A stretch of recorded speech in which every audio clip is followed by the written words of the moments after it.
दोस्तों good afternoon. एक और सक्सेसफुल फोरकास्ट 11 फरवरी की फोरकास्ट हमने पिछले 2 वीडियो में अगर आप देखें तो हमने पहले ही कर रखी थी कि 11 तारीख को अच्छा फॉल आएगा। इससे पहले भी हमने कई फोरकास्ट की थी दिसंबर के एंड से 15 जनवरी तक। 15 जनवरी के बाद डिक्लाइन, बजट वाले दिन शार्प डिक्लाइन, इंट्राडे वो भी हुआ और अभी 11 तारीख को भी सक्सेसफुली हुआ। दोस्तों मैं हूं गुलशन कुमार और एस्ट्रो टेक्निकल एनालिस्ट हूं। एस्ट्रोलॉजी का भी क्वालिफाइड हूं और टेक्निकल एनालिस्ट में भी क्वालिफाइड हूं। पिछले 32 साल से मैं स्टॉक मार्केट से जुड़ा हूं और करीब 24 साल से मैं स्टॉक मार्केट एडवाइजरी दे रहा हूं। As a part of disclaimer, हम लोग सेबी रजिस्टर्ड एनालिस्ट या एडवाइज़र्स नहीं हैं और हमारी स्टॉक मार्केट में कोई पोजीशन नहीं होती, इसलिए हमारे ओपिनियन हमारा जो होता है अनबायस्ड, निष्पक्ष होता है। इसमें हमारा कोई इंटरेस्ट नहीं होता। और ये वीडियो जो बनता है ये प्योरली एजुकेशनल गाइडेंस के लिए होता है, ताकि आप अपनी पोजीशन उसके अगेंस्ट ना करें। जैसे फॉर एग्जांपल हमने कहा 28 दिसंबर से 15 जनवरी मार्केट अप है, तो एटलीस्ट अगर आप अप नहीं चल रहे तो एटलीस्ट डाउन भी नहीं जाओगे, आप जाना चाहिए आपको। और जैसे हमने कहा 15 जनवरी के बाद मार्केट गिरेगी तो आप एटलीस्ट उस हिसाब से प्लस ना लेके चलो। बजट वाले दिन हमने कहा था शार्प डिक्लाइन आएगा। As soon as the market का बजट ख़त्म होगा तो एकदम डिक्लाइन आएगा। 400 पॉइंट गिरी थी उस दिन मार्केट। तो अगर आप कॉल पुट उस हिसाब से लेंगे तो आपको अच्छा प्रॉफिट हो सकता। 11 तारीख की हमने फोरकास्ट की, अगर उस हिसाब से आपने कल पोजीशन क्रिएट की होती तो शायद आपको आज अच्छा प्रॉफिट मिल जाता। तो दोस्तों आज हम पहले हम बात करेंगे कि इस हफ्ते टोटल स्विंग्स कितने हुए। मंडे से लेकर के फ्राइडे तक, मंडे को 417 पॉइंट का स्विंग, ट्यूसडे को 263 पॉइंट का, वेडनेसडे को 138 पॉइंट का, थर्सडे को 212 और उसके बाद 151। टोटल करीब 1200 पॉइंट का स्विंग हुआ है इस हफ्ते में मार्केट में। और जो नेट रिज़ल्ट है वो केवल 186 पॉइंट पिछले हफ्ते से डाउन है। तो यू सी द वोलेटिलिटी कितनी है, और उसकी वजह से जो ट्रेडिंग का जो मज़ा आता है वो इतना नहीं आया जितना आना चाहिए। फॉर एग्ज़ाम्पल हमने कहा कि निफ्टी कल ऊपर रहेगा, परंतु क्या हुआ, यूएस मार्केट में कभी जॉब डेटा, कभी फेड की प्रॉब्लम, कभी इन्फ्लेशन डेटा, किसी न किसी वजह, कभी यहाँ पे कोई इकोनॉमिक सर्वे, कोई बजट, कभी कुछ करके वहाँ पे मार्केट डाउन खुली तो यहाँ भी डाउन खुली।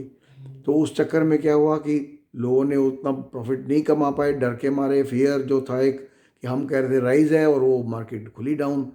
बाद में चाहे राइज हो गई होगा, जिस दिन मंडे या ट्यूसडे को हमने कहा था कि निफ्टी जाएगा 17,425, तो उस दिन नहीं गया, लेकिन उस दिन नीचे काफ़ी आ गया। तो people get panicky. This happens with every stock. हमने मंडे को जितने भी शॉर्ट किए थे उसी दिन जिन्होंने काट लिए उन्होंने अच्छा बहुत प्रॉफिट कमाया, लेकिन अगर जो लोग काट नहीं पाए इंट्राडे में तो नेक्स्ट डे वो सोचते रह गए। Same thing happen. मतलब इस हफ्ते में पूरा जो है ऐसे ही चलता रहा कि हमने कहा सेल कर लो तो उधर से मालूम पड़ा कि यूएस मार्केट अप है तो यहाँ अप खुल गया। हमने कहा बाय करके चलो तो यूएस मार्केट की वजह से इंडिया का मार्केट डाउन खुला। तो this is part of the game. इसमें किसी का फॉल्ट नहीं है, ना आपका, ना हमारा, ना एस्ट्रोलॉजी का, ना किसी का। This happens due to some certain geopolitical जो सिचुएशंस होती हैं उसके हिसाब से। तो बात करते हैं, पहले हम आज कमोडिटीज़ की बात करेंगे, फिर टेक्निकल्स की बात करेंगे, उसके बाद एस्ट्रोलॉजी की बात करेंगे कि एस्ट्रोलॉजिकल आउटलुक क्या लग रहा है। और then we will discuss, give you some stocks जो आप अगले हफ्ते के लिए आप जिनमें ट्रेडिंग कर सकते हो। और let us start with commodities. Commodities ने हमको पिछले कुछ दिनों से लगातार अच्छा प्रॉफिट दिया है, क्योंकि हम पोजिशनली लॉन्ग थे क्रूड के अंदर, गोल्ड के अंदर, सिल्वर के अंदर। क्रूड ने अपना टारगेट अचीव कर दिया 90-91 का। उसके बाद भी 93 पॉइंट कुछ गया और उसके बाद करेक्शन लिया। हमने उसमें भी कमाया, शॉर्ट किया, कराया, लॉन्ग कराया, शॉर्ट कराया, उसमें भी कमाया। गोल्ड और सिल्वर कंटिन्यूस हमारा लॉन्ग पोजीशन चल रही थी, और आज हमने पहली बार बोला है कि ये लेवल्स हैं कुछ पर्टिकुलर, अगर इनको ये काट जाता है तो don't stay long in that.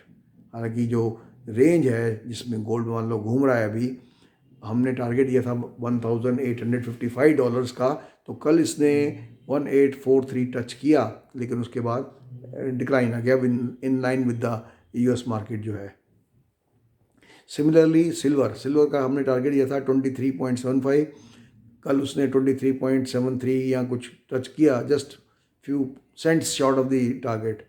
तो उसमें भी, और हमने कहा कि सिल्वर जो है it looks weaker than the gold, तो कल जितनी सिल्वर गिरी और आज गिरी है उतना गोल्ड नहीं गिरा। फिर भी हमने कॉशन एडवाइस कर दिया है, एक स्टॉप लॉस का एक लेवल दे दिया है कि इससे नीचे जाए तो don't stay long in that. तो जितना कमाया वो ठीक है, बाकी अदरवाइज अपने आपको सेटिस्फाई रहना पड़ेगा। कॉपर ने बहुत अच्छा प्रॉफिट दिया, कल परसों में 77,000 का प्रॉफिट दिया। हमने लॉन्ग कराया था 755-6 के ऊपर, और टारगेट जो था वो 80 का था, उसके बाद भी चला गया 90 के प्लस चला गया था। निकल में 20-20 रुपए के 2-3 बारी प्रॉफिट कमाए। तो इन टोटलिटी मतलब गोल्ड, सिल्वर, कॉपर, क्रूड और निकल सब में हमको अच्छा प्रॉफिट मिला। इनफैक्ट गैस में भी मिला।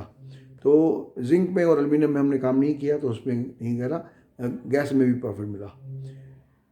क्रूड इस टाइम हाईली ओवरबॉट है, हालांकि इसका टारगेट $105 का मेंटेन है, अब इसने ब्रेकआउट दे चुका है, और सपोर्ट इसका है $86-87 के ऊपर। आज ही इसने एक राइजिंग चैनल चल रही थी काफ़ी, उसके बिल्कुल सपोर्ट के ऊपर 6700 के ऊपर आगे खड़ा हुआ है। यहाँ से ब्रेकडाउन देगा तो 200-250 रुपये फिर इसके साफ हो जाएंगे। तो ये जो ट्रेडर्स को हमने ऑलरेडी इंस्ट्रक्शन दे रखी है कि 6700 के नीचे जाने पे they have to create a short position for 1 to 3 days में भी। लार्जर टाइम फ्रेम में अब हमारे जो रेंज बन गई है गोल्ड की, वो बन गई है 1785 और 1805। अगर इसके जब तक गोल्ड इसके ऊपर रहता है तो you can hold long position, नहीं तो यू आल्सो गेट आउट। उसमें करीब 1000 रुपये का प्रॉफिट मिल चुका है हमें गोल्ड के अंदर, और सिल्वर के अंदर भी काफ़ी अच्छा प्रॉफिट मिल चुका है, करीब आई थिंक 3-3.5 का प्रॉफिट मिल चुका है। नाउ कमिंग टू टेक्निकल में जैसे मैंने आपको लास्ट टाइम बोला कि lower tops and fixed support, kind of descending triangle pattern जो बेयरिश इन नेचर होता है, जिसका इस टाइम पे जो रेजिस्टेंस है वो है करीब 17,800 के करीब, और नीचे सपोर्ट जो है वो है 16,500 के करीब। यहाँ से ब्रेकडाउन अगर देगा तो 1200-1300 पॉइंट साफ हो सकते हैं। और दूसरा पैटर्न जो with in this larger pattern जो बन रहा है, that is a triangle pattern. उस ट्रायंगल पैटर्न का सपोर्ट है 17,000 और रेजिस्टेंस है 17,800। जिस साइड भी ब्रेकडाउन या ब्रेकआउट देगा उसमें आप एक्सपेक्ट कर सकते हो कि अच्छी मूव आएगी। और भी अगर हम शॉर्टर टर्म में जाएं, मतलब विद इन 5 मिनट के चार्ट में या 2 मिनट के चार्ट में देखें अगर, तो 17,300 और 17,600 ये रेंज है। इसमें से जिस तरफ भी ब्रेकडाउन या ब्रेकअप देगा तो उसमें आप 300 पॉइंट का मूव एक्सपेक्ट कर सकते हो। तो अब हमारे पास 3 पैटर्न है, एक बड़े पैटर्न है डिसेंडिंग ट्रायंगल का, उस पैटर्न के अंदर एक ट्रायंगल पैटर्न है जिसका पता नहीं किस तरफ ब्रेकआउट देगा वो है, और जो शॉर्ट टर्म है, एक्सट्रीम शॉर्ट टर्म जो डेज या मिनट्स की जो बात कर रहा हूँ मैं, कि मिनट्स में जो है ये रेंज बन गई है। चांसेस ज़्यादा गिरने के ज़्यादा चांसेस हैं, क्योंकि ओवरऑल 60% 70% स्टॉक्स अभी भी बेरिश इंडिकेशन दे रहे हैं। बैंक निफ्टी की बात करें तो बैंक निफ्टी भी एक राइजिंग वेज पैटर्न जो कि बेरिश होता है उसमें मूव कर रहा है, जिसका सपोर्ट है इस टाइम पे करीब 37,800 पे, और रेजिस्टेंस है 39,700 पे। अब यहाँ से जिस साइड भी ब्रेकडाउन या ब्रेकआउट देगा तो करीब हमारे को 1600-1700 पॉइंट की मूव मिल जाएगी। चांसेस ज़्यादा ब्रेकडाउन के हैं, क्योंकि banking stocks and financial stocks bearish लग रहे हैं। इनको सपोर्ट करती है एस्ट्रोलॉजी भी, क्योंकि एस्ट्रोलॉजिकली बहुत सारे स्टॉक्स ऐसे हैं फाइनेंशियल के जो बेरिश इंडिकेशन दे रहे हैं। तो you have to take care of these things. Now coming to astrology, astrology के हिसाब से लास्ट वीक बहुत ही शार्प स्विंग्स हुए थे, क्योंकि बहुत सारे एस्पेक्ट ऐसे थे जो हार्ड एस्पेक्ट जिनको बोलते हैं हम, जो रियली इन्फ्लुएंस करते हैं मार्केट को। लास्ट वीक में बहुत है, right from Monday to Friday. Even Friday को जो एस्पेक्ट है मरकरी और प्लूटो का जो है वो it is a very strong aspect. तो 11 तारीख को मरकरी और प्लूटो का कंजक्शन, 12 को फिर मरकरी और राहु का, 14 को फिर प्लूटो और राहु का, 15 को सन और राहु का। मतलब राहु जो है राहु प्लूटो सन इन तीनों के एस्पेक्ट्स काफ़ी आ रहे हैं। 16 तारीख को फुल मून है और 16 तारीख को एक वीनस और मार्स का हार्ड एस्पेक्ट आ रहा है। ये एक हार्ड एस्पेक्ट है और एक सिमिलर हार्ड एस्पेक्ट यही वीनस और मार्स का आएगा 6 मार्च को भी आएगा, which can change the direction of the market. और 17 को है हमारे पास जुपिटर का यूरेनस के साथ सेक्सटाइल एस्पेक्ट। मैं वीनस और मार्स का इसलिए बोल रहा हूँ कि एक प्लैनेट स्लो चल रहा था, एक फास्ट चल रहा था। अब जो स्लो चल रहा था वो दैट विल टेक स्पीड। अब पहले जो कंजक्शन हुआ उसके बाद नेक्स्ट जो कंजक्शन होगा वो 6 मार्च को होगा, जब जो स्लो प्लैनेट है वो फास्ट जाके उसको कैच करेगा। तो उसमें जो अभी तक इंडिकेशन आ रहे हैं, अभी भी बहुत सारे सेक्टर अभी भी बेरिश लग रहे हैं। कुछ 22-23 तक लग रहे हैं, कुछ 5 तक लग रहे हैं और कुछ 9-10 तक लग रहे हैं बेरिश। मैं उनकी लिस्ट मेरे पास है, but I will give you only दो स्टॉक्स जो अगले हफ्ते में सिर्फ मार्केट को इन्फ्लुएंस करेंगे। अगले हफ्ते 65% स्टॉक्स जो हैं बेरिश इंडिकेशन दे रहे हैं, 65%। उनमें से आप कुछ का स्टॉक का नाम आप बेशक नोट कर सकते हैं। उसमें SBI हो गया, DLF हो गया, सिप्ला हो गया, अदानी इंटरप्राइजेज हो गया, बजाज ऑटो हो गया, BOB हो गया। इस हालांकि लिस्ट तो बहुत लंबी है, बट मैंने 5-7 स्टॉक दे दिए हैं आपको जिनका आप ख्याल रख सकते हो। एटलीस्ट इनमें प्लस पोजीशन नहीं क्रिएट करोगे। हमने लास्ट मंडे को शॉर्ट कराए थे PSU बैंक्स, उसमें एक इंट्राडे में तो प्रॉफिट हो गया, लेकिन अगले दिन बाउंस बैक हो गए थे। आज फिर हमने इसको फिर कैन बैंक फिर बिकवाया था 259.50 पे, आज 252 कुछ आ गया था। इसमें अभी बहुत पोटेंशियल बाकी है नीचे का। 245 तो कम से कम है ही है, उसके भी नीचे जा सकता है। BOB भी जा सकता है, फेडरल बैंक भी जा सकता है, SBI भी जा सकता है।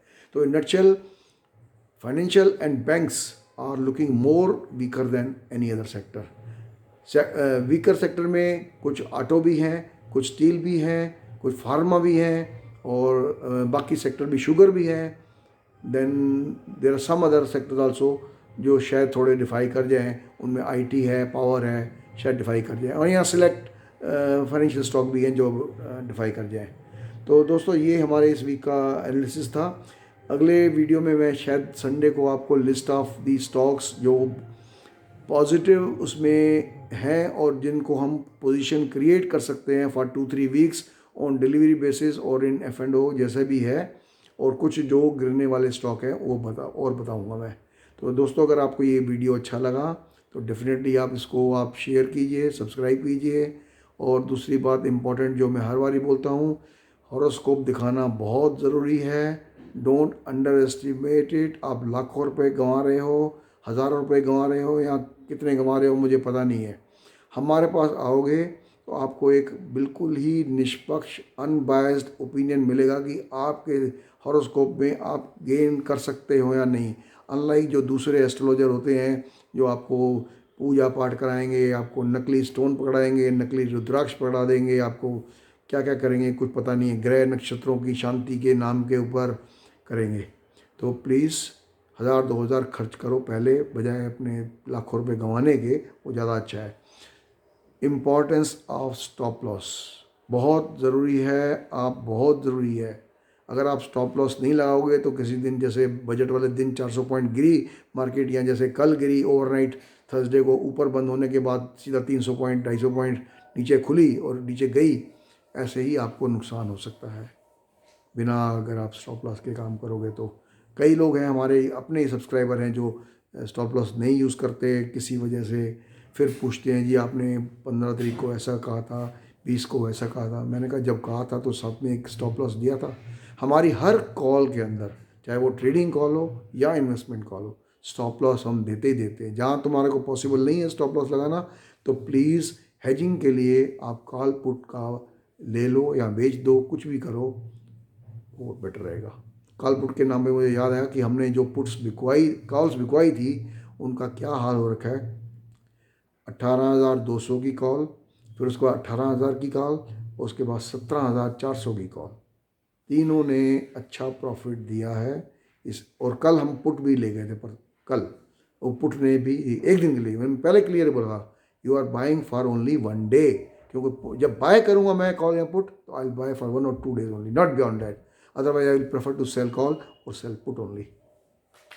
तो दोस्तों ये थी हमारी इस हफ्ते की टोटल क्या कहते हैं, एस्ट्रोलॉजिकल एंड टेक्निकल एनालिसिस को रिव्यू किया हमने। अगर आपको ये वीडियो अच्छा लगा है डेफिनेटली आप इसको शेयर कीजिए, सब्सक्राइब कीजिए, लाइक कीजिए, अपने दोस्तों में बांटिए, अपने ग्रुप में बांटिए। जो लोग ट्रेडिंग करते हैं, जो लोग स्टॉक मार्केट्स में इन्वॉल्व हैं, at least they should come to know कि भाई ऐसा भी होता है। एस्ट्रोलॉजिकली भी आप महीने के अंदर 4 5 6 डेट्स ऐसी निकाल सकते हैं जो ऑलमोस्ट श्योर होती हैं कि उस दिन राइज आएगा या फॉल आएगा। आप बाकियों में काम नहीं भी करो तो उन 4 5 दिनों में ही काम करो, तो आपके डिपेंडिंग अपॉन योर कैपिटल उस हिसाब से आपको अच्छा प्रॉफिट हो सकता है। तो thank you very much my dear friends, try to make one more video on Sunday. Until then, goodbye and have a nice weekend. Thank you.